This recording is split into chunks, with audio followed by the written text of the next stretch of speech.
Bum, bum, bum. We are watching Internet Rabbit Hole Jesse Nami Japur. I don't know what this is. I'm gonna plug in my laptop so it doesn't.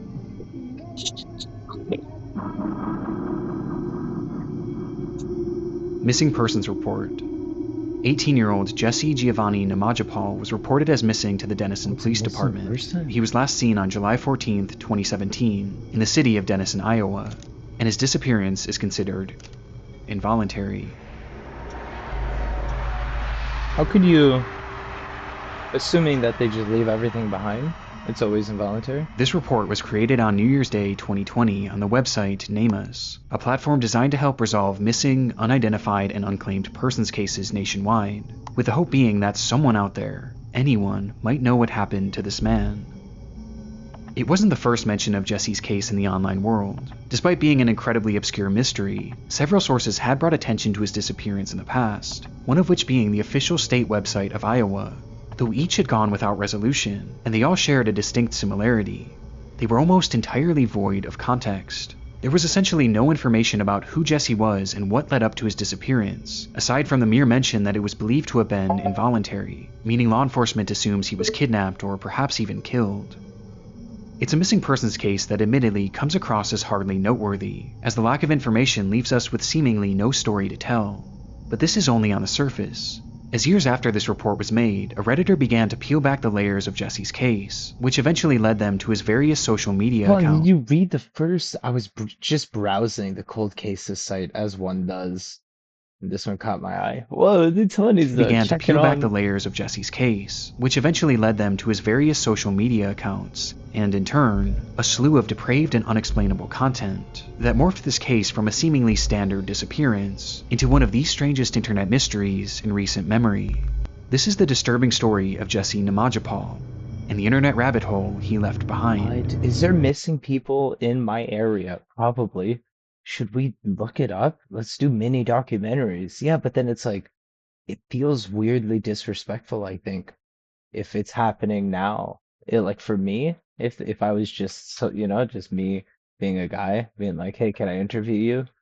We're gonna solve this case. It's like, no, I don't think I should do that. I do think it would be interesting to look some up though. And like if we can contact people and try to like make a, then will there be a direction? No. We will return after these messages. There's always that one user, the one who shares an intriguing mystery only to disappear mid-thread, leaving you with countless unanswered questions, which makes it feel like you can now never solve this mystery. Weirdly, I used to feel that way about healthcare. Like I was just guessing my way through the system. No idea who to call, no idea what doctor I needed, or if they'd even take my insurance. It really felt like I was navigating a mystery with no hope of resolution. This was most apparent when I aged out of pediatric care. I had no idea what to do, and I actually started such a game changer. It took away all the confusion and made finding the right doctor feel simple. I don't nickcrowley.com. Now doctors are already, are these people certified? Probably. I would just go to I don't know. Yeah, maybe this is a quick and actually doable. Nick ZocDoc is a free website that helps you find in-network doctors in your area, with more than 100,000 healthcare providers across nearly every specialty, from mental health to dental health, eye care to skincare, and much more. It's one of those tools that I wish I would have found out about earlier, actually, because your health isn't something that you want to figure out at the last minute. It's better to have a doctor like Better before you Health, need one. they hire people that aren't really doctors. This is just like finding doctors in your local area. Wow. You can filter for doctors who take your insurance, verified patient is 72 hours. So you gotta stop putting off these appointments and go to Wow, and they have skin, eye, dental, whatever you need, doctors. nickcrowley.com. ZocDoc. Thanks again. I like that one. That one was alright. Again, you could probably just Google it, but then it's like the UI, they made it all fancy. Although Jesse NIMAJAPOL's disappearance garnered very little public attention, there were a select few who wanted to know more. So as despite there being a glaring lack of context within these reports, there were several things that stood out as unusual. Iowa, missing. Within the nicknames and known aliases section, there were 3 names listed: Juan Carlos Samay Nimaja, Daryl Jamal Brown, and Reynaldo Alterio Colon, which was a surprisingly high number of aliases for someone just 18 years old. And on the topic of his age, something about this felt off. He appeared older than 18, with his face looking like that of a full-grown adult rather than a teenager. He looks like 40, bro. This combination of strange factors inspired Reddit user Tawny Frogmouth to dig deeper, leading to the discovery that despite there being very little information about Jesse in the public reporting, there were other traces of him across the internet, with Jesse himself being fairly active across social media, including having his own channel right here on YouTube. That guy's not 18, bro.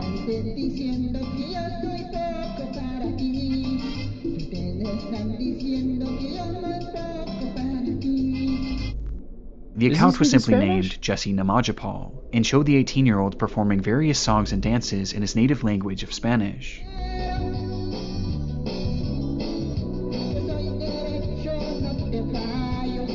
These uploads were met with hardly any viewership, as Jesse certainly wasn't a well-known performer, despite dubbing himself as the voice of Central America in his descriptions, which is where Jesse was likely born before immigrating to the US and settling down to go to school or work in Denison, Iowa, which actually isn't as uncommon as it may seem thanks to their large-scale meat processing industry. And while posting videos of yourself singing and dancing is nothing out of the ordinary for a teenager, there were some peculiar details that stood out when looking through Jesse's content, with the first being his appearance. Much like his missing persons photo, he doesn't really look like a teenager, as on the rare occasion where he shows his full face, you can tell he looks quite old for his age. Though it's difficult to say for sure, the quality of these videos is extremely poor, and he's almost always wearing large, brightly colored sunglasses that cover much of his face. But these sunglasses and the outfits he wore only drew more skepticism, as despite looking older, he dresses in a way that almost makes it seem like he's trying to appear younger, like this is what an older person might think a teen would wear. But we'll come back to this later, as this was far from the strangest detail found on the channel. It's easy to overlook at first. I've seen people go through those, but once you notice it, it changes the entire perspective of this case. As when you look at the date in which these videos were uploaded, every single one of them was posted in 2018, the year after Jesse was last seen. Oh. It makes no sense, and poses two questions. Are we sure this account actually belongs to Jesse? Well, despite having the same name and appearing like the same person, his videos also shared crudely edited slideshows that displayed pictures while he sang. And in one of these images, we see Jesse dressed in the same exact outfit in the same exact location as his missing persons photo. This is certainly him, or at least videos of him, prompting the second major question. Could this be someone using older clips of Jesse? It seems possible at first, but these videos were all posted as if they were from Jesse's perspective, who again had no semblance of a career in entertainment. And it's not like they were being shared to help promote search efforts for him, as there's not a single mention of him being missing throughout any of the uploads. Though? And the further we go down this rabbit hole, the more unlikely I try to like post most recent. Like if I have like so many GTA videos from like last year that I just haven't posted, just because it's like I look at them and they're like, nah, like I still edit the shorts, but then it's like all my shorts for GTA are like the newest episodes. So it's like I still try to keep like, you could tell if something's from like last November because I'm recording it with my phone, or you know what I'm saying? So it's like, are these posted this whole train of thought becomes, which you'll soon start to realize, leaving us with one bizarre truth, that Jesse was the one posting these videos, and he was doing so while being a missing man, who is presumed to have been kidnapped or killed. In fact, even to this day, his listing remains active, yet here he is dancing and singing like nothing ever happened. It's clear that cracks were beginning to form, and nothing about this case was what it seemed. And this wasn't even the final discovery to come from Jesse's YouTube channel, with the next taking us down a new and far more unsettling path. As mentioned previously, Jesse would often include slideshows edited over his songs, with these photographs sometimes depicting himself, but more often than not, they actually showed other people, and specifically, other young boys.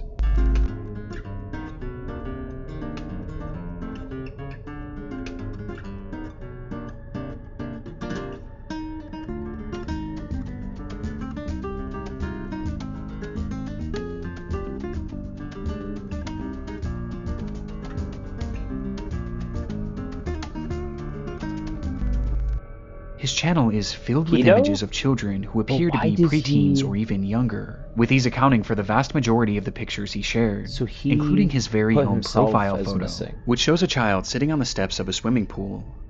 Strangely, none of these children look anything like Jesse, and they clearly aren't him at a younger age. And also, he's not featured in any of them, with it appearing highly unlikely that these are his own children. Instead, they appear to have been taken from various children's social media pages, while some seem to be more candid, perhaps even being taken by Jesse himself, who included them in these videos for unknown reasons, almost as if he was infatuated by them. And the further you follow his online trail, He is the more fucking at unsettling least this all 40, bro. becomes.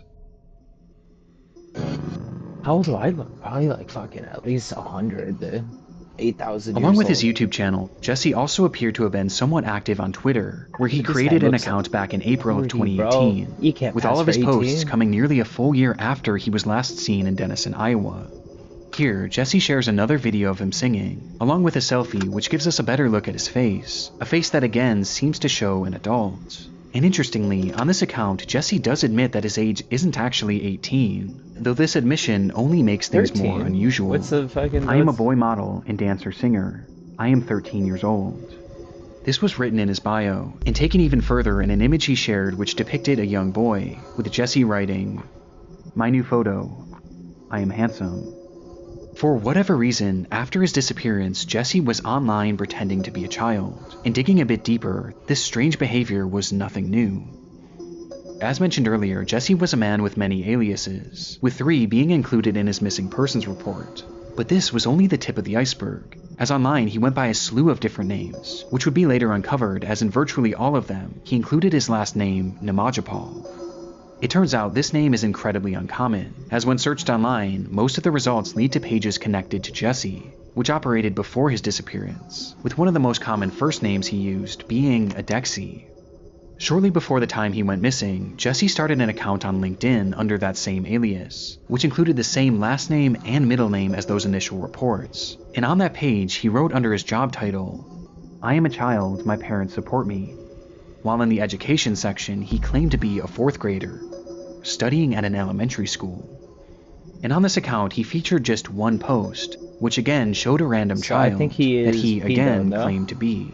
There's this Reddit This behavior is guy prevalent who... all throughout Jesse's online trail, as account after account shows evidence of him posing as a child, was it? either by outright He's like a stating to be, British guy. or by using children in his profile pictures, as well as throughout his videos. It's not hard to see why this is shaping into a massive It was red like flag. it was like a blue Reddit guy who drew, and it was like a black glutton guy from London who like dressed up as a kid But or it all something. leads to perhaps the most important Used to question edit- of all. It's like the same thing, no? Why? Well, though his motivations are never outright stated, there are some clear themes throughout his content that point towards one obvious yet sinister intention. Would fulfill like would him being like, "Yo, look how much there's left." Because Jesse's like content a is weird unusual. fantasy. This we already know, By but there's a being a whole other missing side to it that we have yet child? to discuss, That's as many weird. of Jesse's accounts feature overtly sexual posts. Thanks for blurring it out, dude. These will often come in the form of strange videos and images showing Jesse doing erotic dances and poses, including very intentionally showing off his groin area, as well as his own Bruh. nude images with his hand covering his genitals. His content is straight up pornographic in nature, which is highly disturbing as it's often placed aside images of children and on accounts where Jesse is claiming to be a child. It's all a recipe for disaster, and is extremely reminiscent to other cases we've covered in the past Dude. involving internet predators, and we haven't even got to Jesse's most damning account of all. Back in 2017, Jesse operated yet another YouTube channel under his Adexi alias, and its profile image is enough to indicate just how disturbed this page would be, as it What shows is a it? boy wearing only a small swimsuit and nothing else, which is a reoccurring theme on this page, as Jesse again shows images of little boys, only this time most of them are shirtless, with many dressed only in a swimsuit or their underwear, Yeah, and thanks, in Nick. overtly sexual positions. Along with this, Jesse has images of himself mixed in, where he appears to be completely naked, dressed only in his boyish sunglasses. Now on his Jesse NIMAJAPOL channel, I mentioned that he almost appeared to be trying to look younger, and when I was sifting through these videos, I realized that he dressed extremely similarly to many of the children he shows in his photos, like he's trying to copy their look. and pass himself off as one of these kids, despite him obviously being much older. But he takes this even further, as his images are edited to remove any wrinkles or blemishes from his face to give him a more youthful appearance. And he didn't stop there, as he would also show off pictures of various toys, wear shirts made for little kids, and even wore his own backpack. He also has some images that he printed out himself and propped up next to stuffed animals, Legos, and various other children's toys, which for some reason is just so particularly haunting to me, and indicates a clear interest or obsession with these children. Bizarre doesn't even begin to describe it, and missing persons case aside, Jesse NIMAJAPOL was pretending to be a child online, and he had been doing it for years. And given that his content is blatantly sexual, it's clear that this is all some sort of fetish. A fetish that involves children, as not only does he share these suggestive images of kids, along with nude photos of himself, but he's also added various edits to some of the photographs that show off his obvious lust for these kids. Love my video.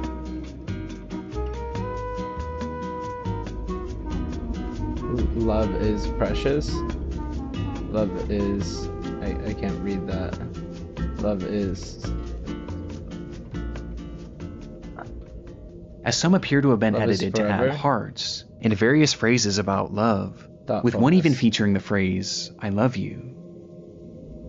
There's also this strange pattern in this content, one that indicates what may be a portion of Jesse's fetish, as Jesse shares many images of himself with his mouth open and contorted in various unusual positions, while he also has several photos that are cropped to show only images of the children's lips.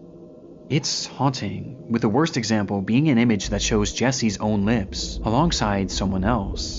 Both of their faces are cropped out, so it's impossible to say who this is, but they look... You can't even see my young. eyes now. This poses a chilling theory. Was Jesse pretending to be a child in order to get closer to other children and potentially groom them? And could this be one of his victims? It's definitely a realistic possibility just based on his content, but the scariest part is that this likely wasn't just being done in the online world. Despite his report saying so, Jesse clearly seems to be older than 18, and given that he's gone by so many different fake names in the past, and he has a history of lying about his age and pretending to be younger, it's very likely that Jesse NIMAJAPOL never even existed, and was instead just a persona created in order for him to pose as a child. And interestingly, if you look under his playlist on the Adexi account, you can find a saved video which features 500 of the most common boy names, which he likely used to help create his aliases. And not only was the name Jesse featured within the video, but it's literally shown on the thumbnail. Jesse NIMAJAPOL was almost certainly never real. This was all just some sort of manufactured identity, or perhaps one that was even stolen. But it worked so well that somehow the actual government believed it. Which makes me wonder, was Jesse living a full life as a fake child in Denison, Iowa? Was he interacting with other kids, and perhaps even going to school? I mean, he was clearly known in the community well enough to be reported missing. And isn't it quite the coincidence that he just so happened to vanish at the age of 18? Maybe he ran away because under that alias he was no longer a child, and he did so to start a new life elsewhere where he could further pose as a kid, and engage in whatever disturbed behavior he was engaging in, which he clearly did online at least, as just a few months later he was posing as a child on Twitter. Jesse's life in Iowa is one aspect of this mystery that is still unsolved, and the not knowing terrifies me the most. Who knows what he might have been doing there, and who knows just how embedded in that community he actually was. Suspicious doesn't even begin to describe it. But if this isn't Jesse, then who is this man? Well, as it turns out, despite being considered missing by law enforcement, they might have already unknowingly found him. Found. Spooky as hell, dude. On June 12, 2018, police would enter a home in Round Rock, Texas, where inside they would find and arrest its owner, Pedro NIMAJAPOL, a man who they had caught sharing CP to Instagram. It was the same unique last name and that same adult face, with Pedro even being part of Jesse's aliases in the past, and all of Jesse's aforementioned accounts just so happened to go quiet right before his arrest, meaning in all likelihood, 18-year-old Jesse NIMAJAPOL was actually Pedro NIMAJAPOL, a 38-year-old man. And all the while he was missing and posting these disturbed videos, he was also collecting and trading CP behind the scenes, and his operation was massive. When police searched Pedro's home, they would find devices containing 604 images of CP, as well as 37 videos, most of which showing boys between the ages of 6 to 10 years old. The same exact demographic as the children pictured on Jesse's channel, which brings up an unsettling theory about the true purpose of the content he posted. Perhaps Jesse, or Pedro, which we'll now be referring to him as, was showing these images in his videos as a way of promoting the CP he collected, to essentially advertise the content he had without raising too much suspicion, with it being possible that the boys pictured in his videos were the same ones that he had illicit material of, and maybe the positions he showed himself in were indicators of what might have been shown in that material. And when someone wanted to obtain the media, the trades would then be funneled through his Instagram, where he would eventually be caught, as he shared many screenshots from that very same Instagram account within his videos, which clearly displayed his username. It's also possible that Jesse himself was pretending to be a child on these accounts in order to obtain this media directly from other children. It's a horrific possibility, but one that hasn't fully been proven, as to this day we don't have a definitive answer on why he was making these videos, and why he was posing as a minor online. But I think it's fair to say that it was likely to more easily obtain CP and to trick kids into sending it, as well as to collect and share it with other predators. And it brings me back to the question, what was Pedro doing in Iowa? Instagram? How Dude, close did he Instagram? actually get to the Fucking children there? Mark But again, Zuckerberg, it's something dude. that we What are you just doing don't over there? know. In fact, we haven't even received an official update on Jesse's missing persons case, which is bizarrely still active on NamUs to this day, and was only recently removed from the Iowa State website, as it seems that for years they never put the pieces together that Jesse was actually Pedro. So to this day, the people that Pedro knew in Iowa might still believe that he was Jesse, and might still believe that he's missing. There's so much gray area with this missing persons case, but recently we were given some potential clarification by a fellow YouTuber, The Internet Investigator, who did a fantastic deep dive into this topic. And in her video, she explains that she got into contact with an anonymous source who had spoken with the Denison police about Jesse's case. And it was explained that officers were actually in the midst of investigating Jesse, or Pedro, when he disappeared, as they suspected that he had been collecting CP. And they supposedly went so far as to even interview him, before having to let him walk due to a lack of evidence, to which almost immediately after, he disappeared, leaving behind literally everything he owned. Despite the timeline being suspicious, according to the source, Jesse had left in such an abrupt manner that the police officers genuinely believed that he had been killed, perhaps by someone who found out about his online perversions, and they never realized that the man they were looking for technically never even existed. We know now that this clearly isn't the case. In reality, Jesse likely took off for Texas, knowing law enforcement was on his trail, assumed a new identity there, and continued making these unexplained videos and continued trading CP. And while some of this explanation still leaves me with questions, this seems to be the only clarification we're going to get in regards to the missing persons report. But the most important thing was that Jesse was behind bars, with his charges leaving him eligible for up to 10 years in prison, though his official sentencing was never included in any of the articles. Yeah, what the hell? Despite It's this, only it felt 10? as though Pedro's predatory ways were now finally over, at least for the indefinite future, as even upon his release, he was set to be a registered sex offender for life, and would most likely have his internet closely monitored. But strangely, this isn't where our story ends. There's more? Patricio.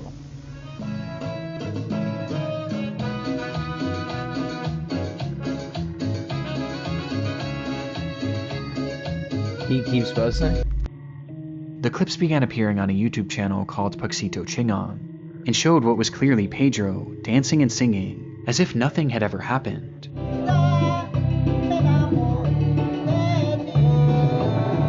And to make matters more disturbing, the videos began appearing in April of 2020, not even 2 full years after his arrest. I couldn't even believe it at Was first, he out? and immediately I assumed that this was just someone reusing his old content. But when I dug a bit deeper into his sentencing, I realized that the timeline sadly checks out.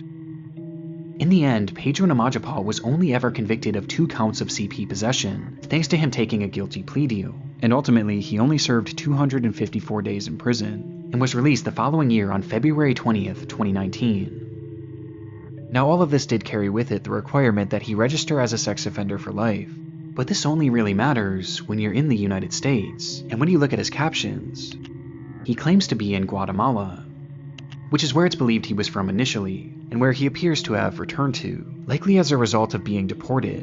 And now that he's there, there's essentially nothing that law enforcement here in the United States can do to keep him in check, which he's taken full advantage of, as in those same captions where he claims to be in Guatemala, he also claims to be a child, and continues to dress like one. On this Pixito channel, he continued to refer to himself as Jesse and continued to show more revealing images of children, with these ones being even more perverse. And he also continues sharing revealing images of himself, with some outright showing him completely naked and exposed, showing off his uncensored genitals. Whatever system of CP trading or child grooming he was doing on his YouTube channels before, he's clearly still doing it, and he's only gotten more brazen. But as disheartening as this all is, there's something that makes this channel far more disturbing than the others, as throughout his accounts he shared countless images of random young boys. But on this page, it's clear he has a favorite.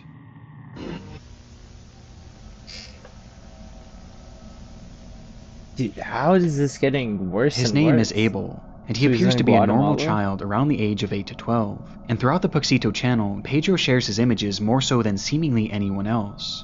But if you compare Abel to all of the other kids featured on his channels, Abel is the only one in which Pedro actually clarifies their connection, as according to Pedro, he and Abel are in a relationship. Jesse, Namaja, and Abel, united forever in a relationship. This sentence is spelled out over and over again in one of Pedro's videos, while in the background, numerous images of the child are shown, including many in which Pedro has photoshopped their faces together, with more hearts and loving messages, with one even showing both of them together, shirtless.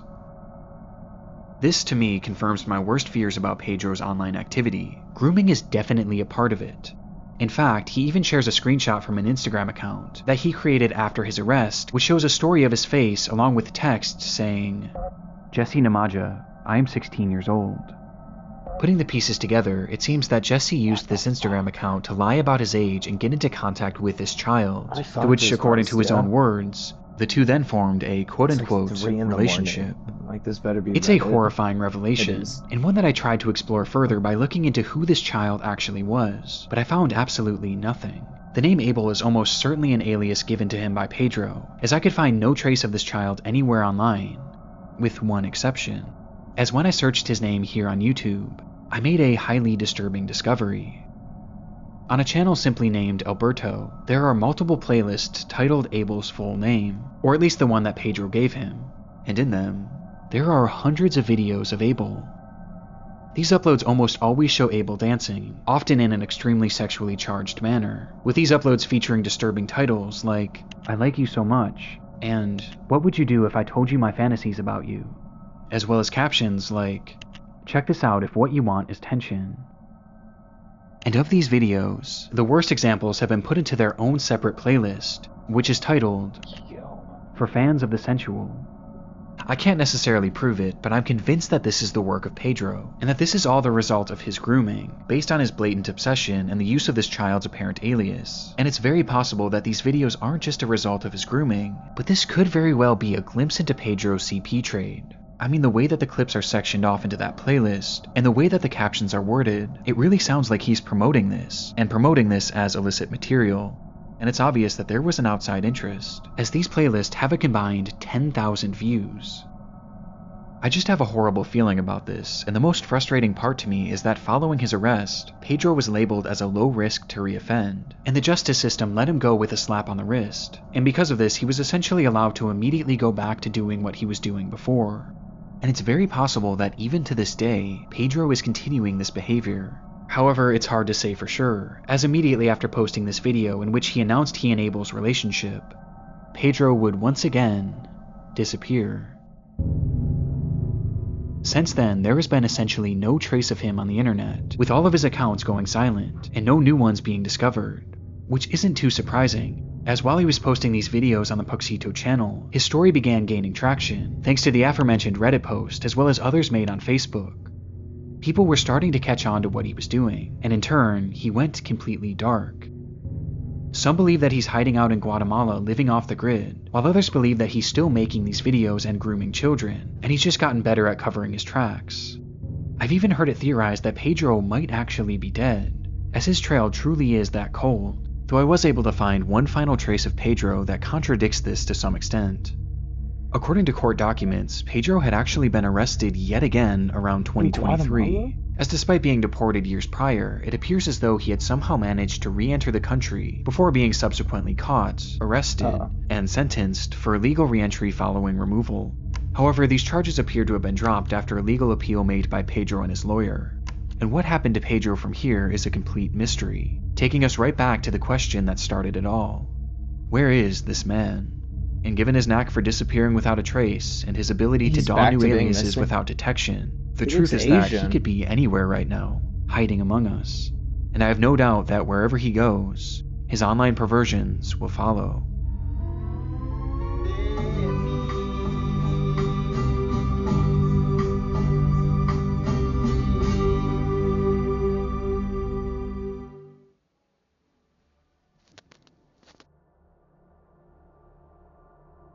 The millennial thing where you go to turn off the camera. This is truly one of the most convoluted and strangest cases that I've ever come across, and I feel like there's so much about it that we still Yeah, it don't is know, kind of or odd. at least fully understand. Hopefully more of this information will come out in the future to clear up some of the confusion, and if it does, I'll be sure to keep you guys updated. I want to say they're just back in Guatemala now. Thing being gone? Fucking wild, dude. I love you. Thanks for watching.